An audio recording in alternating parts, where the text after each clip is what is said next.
जय शिव शंभू दोस्तों, क्या नाम जप बंद होना सच में भगवान की कृपा हटने का संकेत है या इसके पीछे कुछ और गहरा कारण होता है। ये कहानी मेरी है, लेकिन हो सकता है आज आपको अपनी कहानी इसमें दिखे। जब नाम जप मेरी ज़िंदगी में आया, मैं आपको बताऊं, नाम जप मेरी ज़िंदगी में मजबूरी से आया। उस समय मैं बहुत टूटी हुई थी, दिल की हालत ऐसी थी कि वो सब कुछ ख़त्म हो चुका था। बाहर से मैं हंस रही थी, पर अंदर से मैं बिल्कुल चुप, अकेली और डरी हुई थी। उसी दौर में एक दिन मेरी नज़र एक वीडियो पर पड़ी। जब कोई इंसान हर तरफ से टूट जाता है, तभी भगवान उसका हाथ पकड़ते हैं। मैं नहीं जानती थी कि मैं भगवान की ओर करीब जा रही हूँ या वो मेरे। बस इतना पता था कि मैं बहुत रोई, और रोते रोते मैंने पहली बार महादेव का नाम लिया। मैंने शंभू शंभू जपना शुरू किया। पहले 1-2 मिनट, फिर दिन में 5 मिनट, फिर आधे घंटे।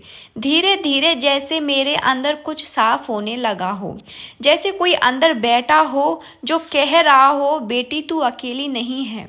नाम जपने मुझे बदलना शुरू कर दिया। मैं कम डरने लगी, कम रोने लगी, मेरी नींद सुधरने लगी और मन शांत होने लगा। और मैंने सोचा शायद महादेव ने सच में मेरा हाथ पकड़ लिया है। फिर एक दिन नाम जप अचानक रुक गया। फिर वही हुआ जो ज़्यादातर भक्तों के साथ होता है। एक दिन सुबह उठकर ऐसा लगा कि जप करने का मन ही नहीं हो रहा। पहली बार मुझे लगा, अरे ये क्या, ऐसा कैसे। मैंने खुद को जबरदस्ती बिठाया, लेकिन नाम जपते जपते 10 सेकंड में ही मन भटक गया। दूसरे दिन भी ऐसा ही हुआ, तीसरे दिन भी, और मैं डर गई। मेरे अंदर सबसे पहला डर जो उठा वो था, क्या भगवान मुझसे नाराज हो गए हैं, क्या मेरी भक्ति कम हो गई है। मैं रो पड़ी, क्योंकि मैं जानती हूँ नाम जप ही वो धागा था जो मुझे भगवान से जोड़ता था। जब वो धागा कमजोर लगा, मैं सच में डर गई कि कहीं भगवान मुझे छोड़ तो नहीं देंगे। एक रात मैंने हार मानकर महादेव की इमेजिन कर मैंने उनसे धीरे से बोला, बाबा क्या आप मुझसे दूर जा रहे हो, क्या नाम जब बंद होना आपकी कृपा हटने का संकेत है। उस रात मैंने इतना रोया कि जैसे आंखों से सालों का दुख बह रहा हो। और फिर मेरे अंदर एक बहुत हल्की सी आवाज़ आई, कोई विचार, कोई एहसास जो कह रहा था, बेटी तुझसे दूर मैं कैसे जा सकता हूँ, मैं तो तेरी सांसों में हूँ। आप यकीन नहीं करोगे, उस रात मैं पूरी रात नहीं सोई थी, सिर्फ मुझे भोले बाबा दिखे। नाम जप बंद होना मेरी कृपा हटने का संकेत नहीं, बल्कि एक नया चरण शुरू होने का संकेत है। जब बच्चा चलना सीख लेता है तो माँ उसका हाथ थोड़ी देर छोड़ देती है, ताकि बच्चा गिरने से पहले खुद को संभालना सीखे। तू जिन रास्तों पर चल रही है वहाँ तुझे मजबूती चाहिए, इसलिए तुझे थोड़ी देर अपने मन से लड़ना होगा, ताकि तू और मजबूत होकर मेरे पास लौटे। उस दिन मुझे समझ आया कि नाम जप बंद होना भक्ति की कमी नहीं, आंतरिक बदलाव की शुरुआत होती है। धीरे धीरे मैंने नोटिस किया कि मेरे अंदर एक नई शांति आने लगी। पहले मैं रोकर जपती थी, अब मैं बिना जपे भी शांत रहती हूँ। मेरा गुस्सा कम हो गया। जो बात पहले 2 दिन तक रहती थी, अब वो 2 मिनट में ख़त्म हो जाती है। मेरी अंतर्ज्ञान शक्ति बढ़ गई। मुझे पहले से पता चलने लगा कि कौन से काम करने चाहिए और कौन से नहीं, कौन से लोग मेरे लिए ठीक हैं, कौन नहीं। मेरा मन गहरे ध्यान में जाने लगा। मैं बैठती हूँ 5 मिनट के लिए, पर अचानक 30 से 40 मिनट निकल जाते हैं। यही वो समय था जब मुझे पता चला नाम जब सिद्ध होने लगता है तो मन बाहर नहीं, अंदर जाने लगता है। फिर नाम जप मेरे जीवन का हिस्सा बन गया। एक समय था जब मैं नाम जप करती थी और अब ऐसा लगने लगा कि नाम जप मुझे कर रहा है।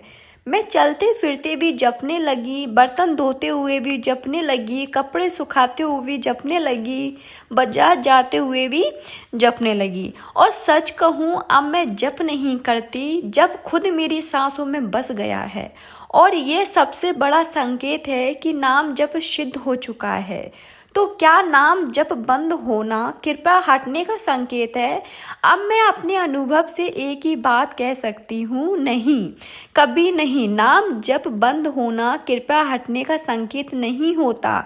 यह वो संकेत होता है कि आप एक नए आध्यात्मिक स्तर पर जा रहे हैं, भगवान आपको मजबूत बना रहे हैं, मन की शुद्धि हो रही है और अहंकार टूट रहा है, आत्मा रूपांतर हो रही है। कई बार भगवान हमें खुद से भी लड़वाते हैं ताकि हम खुद को पहचानें। और आज अगर आप सुन रहे हैं तो जान लीजिए, भगवान आपसे नाराज नहीं है, वो तो आपके बिल्कुल पास खड़े हैं, बस आपके मन का धुंध साफ होने का इंतजार कर रहे हैं। आज ये मेरी कहानी थी, पर हो सकता है ये आपकी भी हो। अगर आपका नाम जब रुक रहा है तो घबराइए मत, ये भगवान की दूरी नहीं, ये भगवान की तैयारी है। और याद रखना दोस्तों, जो रास्ता नाम जब से शुरू होता है वो हमेशा भगवान तक ही ले जाता है। इसलिए जिसका भी नाम जब छूट गया है वो अभी से फिर से उसको कंटिन्यू रखें, क्योंकि नाम जब छूटना ये कोई भगवान से दूरी का संकेत नहीं। इससे ये पता चलता है कि अभी हमें और प्रयास करने की ज़रूरत है। अगर आपको हमारी वीडियो अच्छी लगी हो तो दोस्तों कमेंट में ज़रूर लिखें जय शिव शंभू, हर हर महादेव। और भोले बाबा के भक्त हैं तो चैनल को सब्सक्राइब ज़रूर कर लेना। चलिए आज की वीडियो यहीं ख़त्म करते हैं, फिर मिलते हैं नेक्स्ट वीडियो में।